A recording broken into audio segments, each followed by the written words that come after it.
A very good evening and welcome to the national broadcast. I'm Malsha Dharmavardhana. A very good evening indeed. I'm Charita Minupurarachi and let's move on to the headlines for tonight's news. Steps will be taken to promote trade between Sri Lanka and Turkey. Export revenue grows by 23% last year when compared with 2020. COVID vaccination process completes 1 year tomorrow. It has been revealed that the person who handled the bomb incident at Borala Church is linked with placing bombs in 2 other places. World oil prices increased in record levels. On to those and other stories in detail now, and starting off with local stories. Foreign Minister of Turkey Mevlut Cavusoglu said that attention has been paid to promote trade between his country and Sri Lanka. He made this during a meeting with President Gotabaya Rajapaksa at the Presidential Secretariat today. Minister Mevlut Cavusoglu pointed out that the Turkish market would be widely open for Sri Lanka by diversification of goods. He said that steps would be taken to inform entrepreneurs in this country about investment opportunities in Sri Lanka. Mr. Mevlut Cavusoglu extended greetings of the Turkish president to President Rajapaksa, recalled the invitation made to arrive in Turkish last year. The president thanked the Turkish foreign minister for the aid, including medical equipment and assistance given to control COVID in Sri Lanka. Turkish Ambassador Demir Sexrolo, Special Advisor Korea Ershas, Media Spokesman Tanju Biljik, Head of Staff of Embassy Mohammed Bilal Saglam, Foreign Minister G.L. Peris, President Secretary Gamini Senarath, President's Chief Advisor Lalit Viratunga, Foreign Secretary Admiral Professor Janath Kolambage, and a group of people were present on this occasion.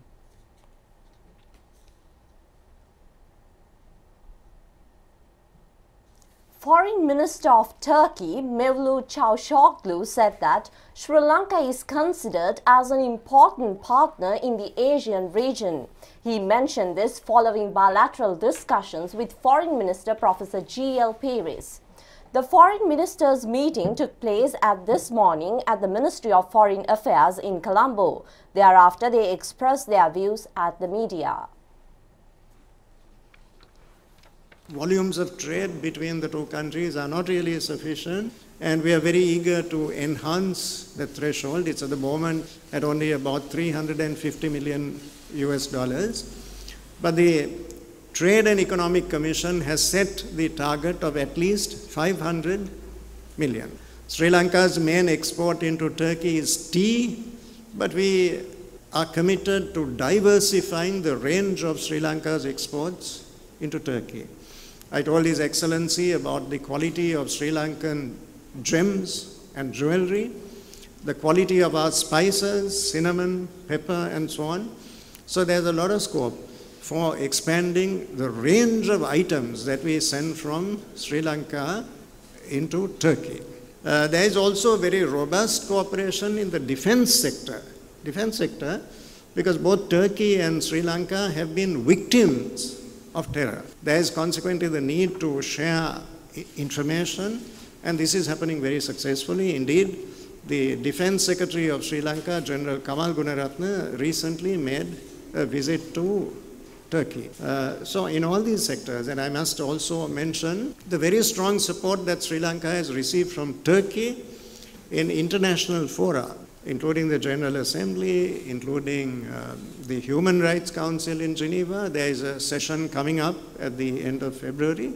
Turkey has always taken the consistent stand that these are issues that must be dealt with locally by local institutions that are responsive to the culture and the aspirations of the country in question. There is no size that fits everybody, and this is a point of view that Sri Lanka appreciates very much. In 2019, as Turkey, we launched the Asia Anew initiative. And in this context, we see Sri Lanka, pearl of the Indian Ocean, as a valuable and very friendly partner. Today, we sign an important agreement, an agreement on avoidance of double taxation.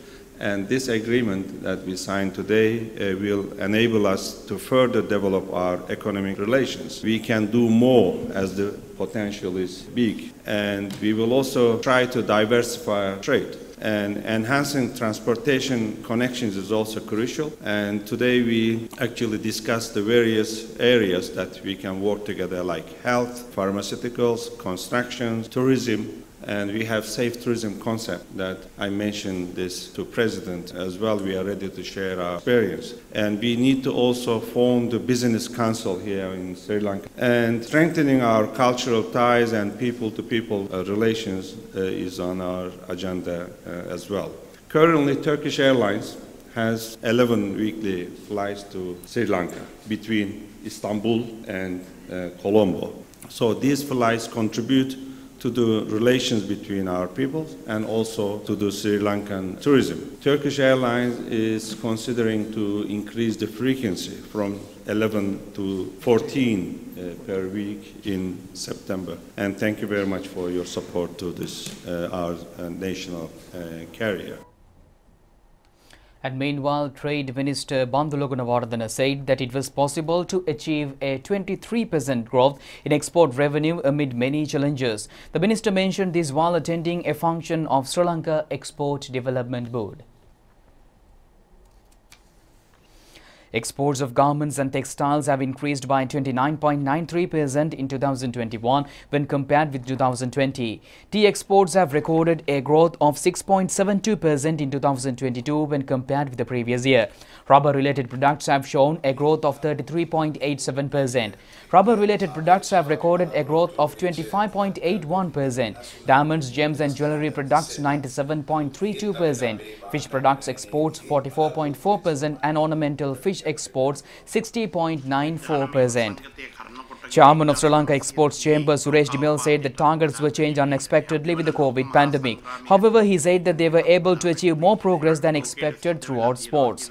Minister Bandula Gunawardena said that only people in Sri Lanka do not accept that the world is under pressure due to COVID more than there was a world depression in 1930 and after the Second World War. The first time in the history of the country, the private sector has achieved a growth of $12.4 billion in export earnings. The government has criticized for giving permission to maintain factories and for giving vaccines. When the country came independent, it paid ₹1.57 for $1. When this government came to power after the end of previous government, it was ₹182. The crisis cannot be overcome by staging dramas. The whole country has to become an export processing zone to overcome the present situation. Prosperity can be achieved only through hard work. Awards and financial assistance were given to several businessmen in the export sector and for some selected persons for export business development. A group of officials, including Chairman of Export Development Board, were present on this occasion. Moving to the local update of the COVID-19 pandemic, Sri Lanka's COVID vaccination program completes 1 year tomorrow. The program is implemented at 1,000 places to promote vaccination among the people to coincide with the event. The COVID vaccination program commenced on 29 January last year. Celebrating the event, the program will be implemented tomorrow, promoting vaccination at 1,000 centers in the country. Religious programs to invoke merits on those who have passed away are also scheduled to be held. The main ceremony will be held at the Health Ministry under the patronage of Prime Minister Mahinda Rajapaksa. The national television will live telecast even from tomorrow and tomorrow. The Minister of Health has planned to implement a booster vaccination week from tomorrow.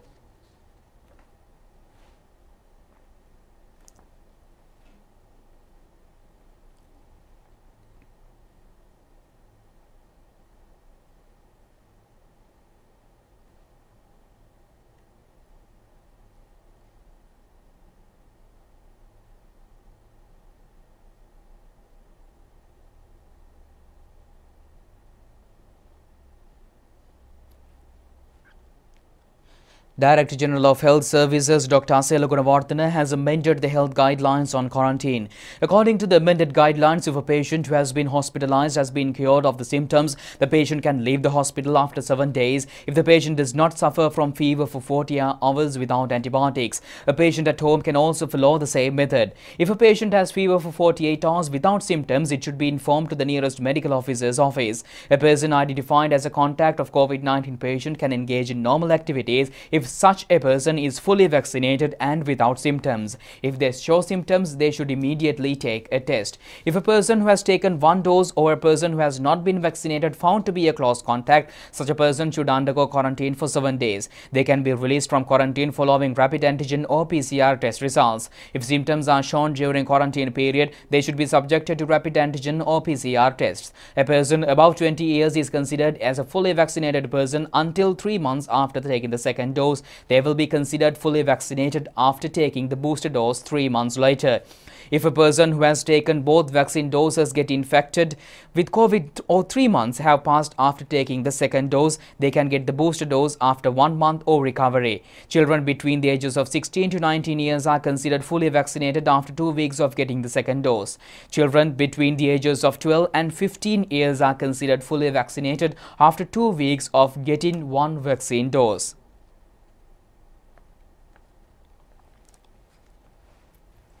$35,528,229 vaccine doses have been given to the people under the COVID-19 vaccination program.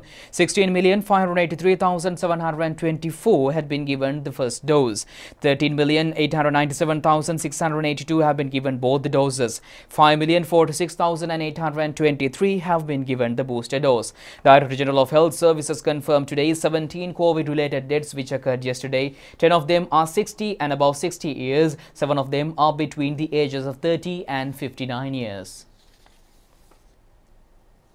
Director General of Health Services Dr. Hemantha Herath emphasized on the inoculation program which is currently being conducted in the country.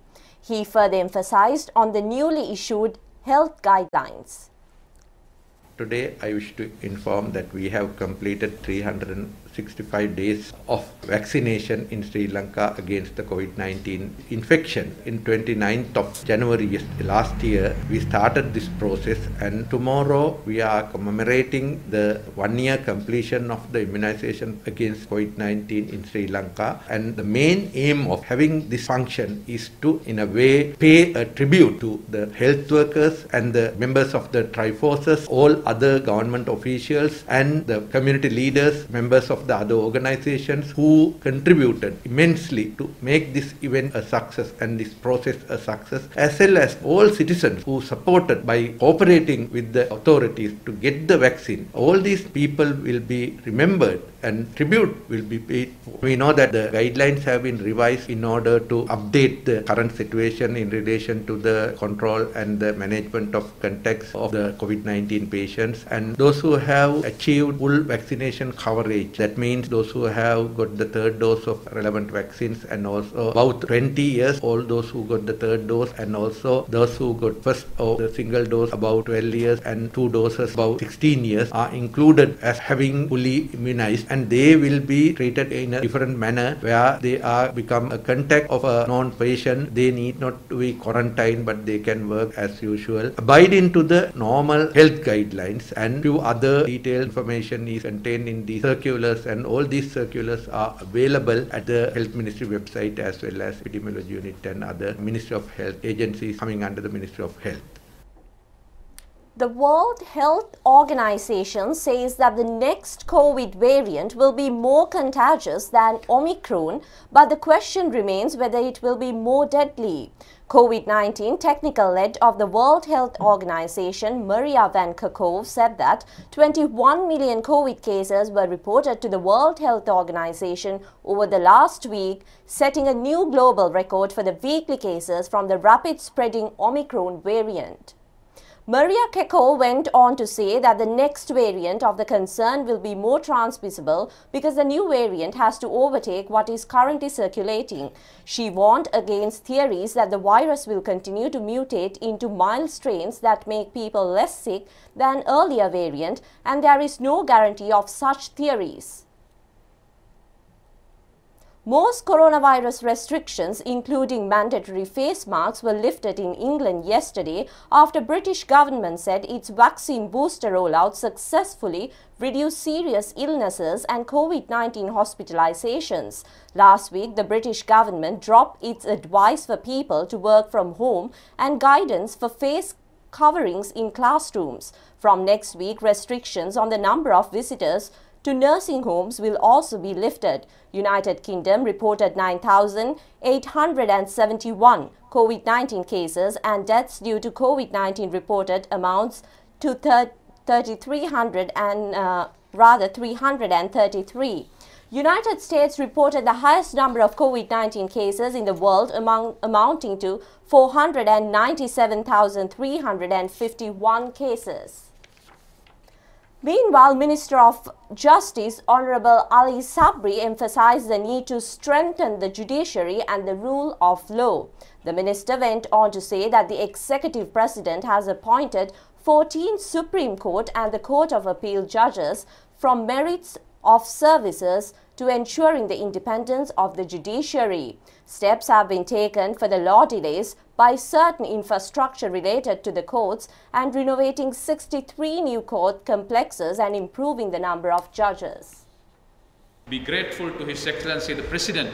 He has given all the support for me to strengthen the judiciary. So if there is a problem, there is a solution, there is equity, there is justice on the ground. So it is in that context I've been traveling throughout the country and strengthened the rule of law in this country. Independence of judiciary is our forte. We believe in that. A lot of people thought we will come and we will interfere in the judiciary. We must say with respect, dignity. His Excellency the President had appointed 14 High Court, the Supreme Court and Court of Appeal judges. All of them had been on merit from the service, no private appointments. So that is because we believe in that. Similarly, for the first time in the history, after the independence, the largest number of magistrates recruited in recently. 47 magistrates were recruited. So once they come and start working all over, it will be further strengthening. I'm in the process of recommending for further increase of the High Court cadre by another 15 or 17 judges and further magistrates 50 more. So with that, we will have a world-class judiciary. So thereafter, we will respectfully expect the judges take the lead and roll out justice so people will not have to face long delays in the system. Because until and unless rule of law is established on the ground, we will never have justice in this country. So it is important, it is in that context we are working very hard.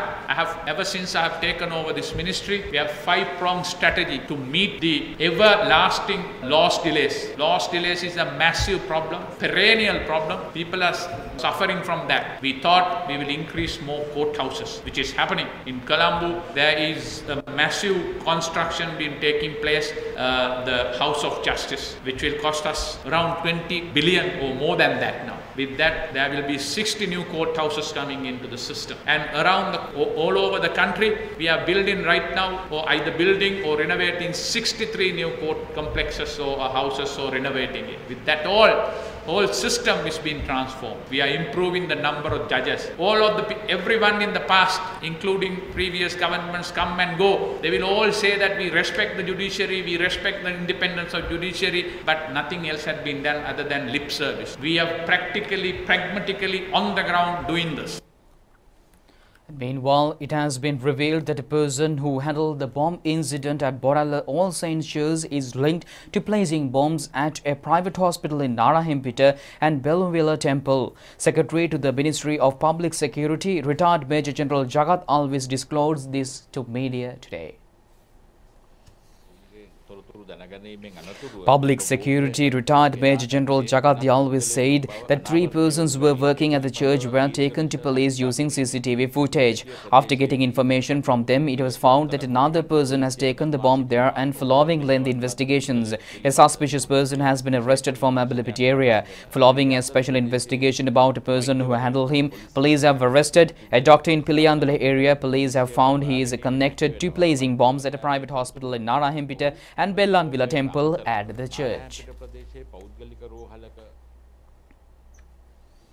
And meanwhile, Colombo Chief Magistrate Court ordered today to release 3 accused, including Minister Johnston Fernando, from 3 cases filed against him. The Bribery Commission had filed the case stating that a loss of nearly 40 million rupees has been caused to the government by deploying 153 employees of SATOSA in political activities by releasing them from their legal duties when Mr. Johnston Fernando was the Trade Minister. The case was heard before Colombo Chief Magistrate Buddhika C. Ragala today. Officials of the Bribery Commission informed that court, according to the judgment issued by the Supreme Court on Anoma Polvatta case, this case cannot be maintained. Accordingly, officials of the Commission requested the court to release the accused while retaining the right to file cases against by getting orders from the 3 commissioners of the Bribery Commission. Accepting the request, the Chief Magistrate ordered to release the accused, including Minister Johnston Fernando, the other accused of the case which was filed during the Good Governance government and the era of former SATOSA Chairman Era Fernando and a coordinating secretary to the Minister Mohammed Sakir. And meanwhile, a fully equipped hospital will be built for Sri Lanka Air Force. Constructions of the new hospital commenced yesterday under the patronage of Defence Secretary General Kamal Gunaratne. Sri Lanka Air Force is in need of a hospital for 71 years. Steps have been taken to build the hospital as a response to a request made to President Gotabaya Rajapaksa by Air Force Commander Air Vice Marshal Sudarshana Patrana. The President has made available a land in Nara Hempida Kirimandala Mawata to build the hospital. The new hospital will have 12 floors. Constructions will be carried out under the supervision of Director Civil Engineering of the Air Force. The Air Force will contribute labour for the constructions. Plans have been drawn up to complete 5 floors under the first phase. The new hospital will provide residential facilities for 200 patients at once. Air Force personnel in service, retired and family members of Air Force personnel died in the war can seek treatment from the hospital. Air Force Commander Air Marshal Sudarshana Patrana, former Air Force commanders, state officials and a group of people attended the ceremony.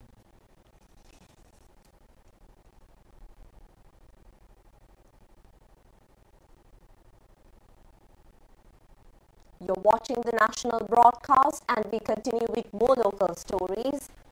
The 74th Independence Day ceremony is scheduled to be held at the Independence Square in Colombo. Rehearsals are scheduled to be held from tomorrow until the 3rd. Several roads around the Independence Square will be closed and transport on some roads will be limited due to Independence Day rehearsals. Police headquarters said restrictions will be in place from tomorrow until the 3rd from 7 a.m. to 2 p.m. Police headquarters has informed about alternative routes that can be used and leave Colombo. Police headquarters is requested to consider those times when trying to state and private institutions, schools on the areas. The information can be logged to www.news.web. Farmers in Bandarakama Millennia area says that the harvest has been reduced in small quantities who cultivated the Maha season on using organic fertilizer. They mentioned this while joining Mr. Mahindananda Alutgamage to inspect paddy cultivations. Paddy has been cultivated in 2,000 acres at Kaluthara Bandarakam area. Minister Mahindananda Alutgamage inspected the paddy fields yesterday. The minister expressed gratitude to the farmers on behalf of the government for successful organic cultivations. The farmers said that organic cultivations will be more successful if the opportunity is given to them to produce fertilizer by providing production technology.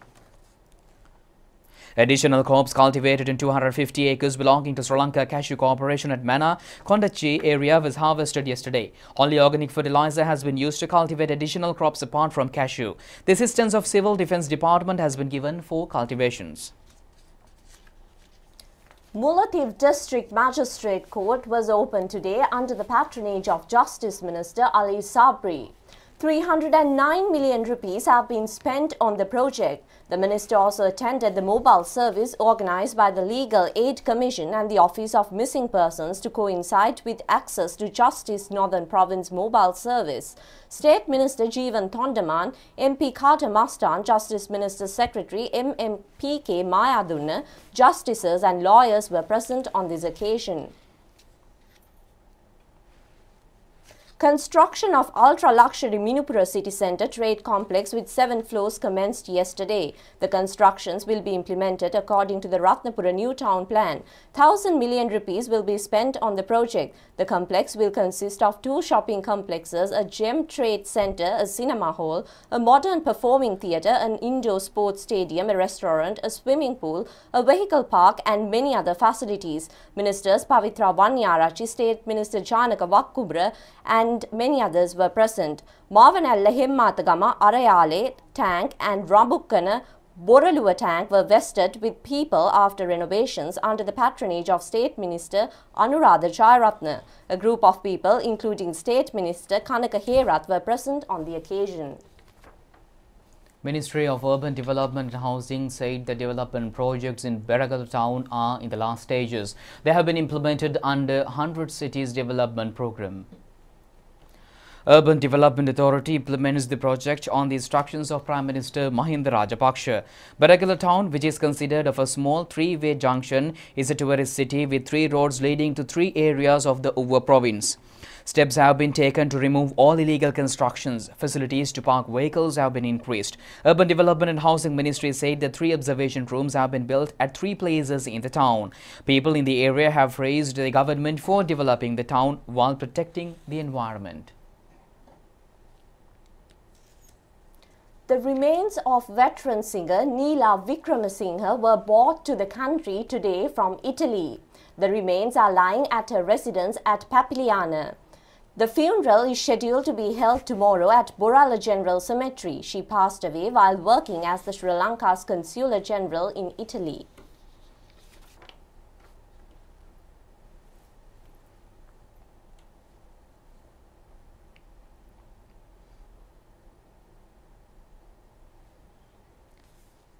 And meanwhile, the Sri Lanka Cricket National Development Program to improve schools cricket commenced today under the patronage of Minister Namal Rajapaksa at the Sports Ministry. The aim is to give the opportunity for all talented players to represent the national team. Sports year were distributed among 650 schools. 66 Colombo district schools attended the inauguration ceremony. A group of people, including Chairman of Sri Lanka Cricket Shammi De Silva, present on this occasion.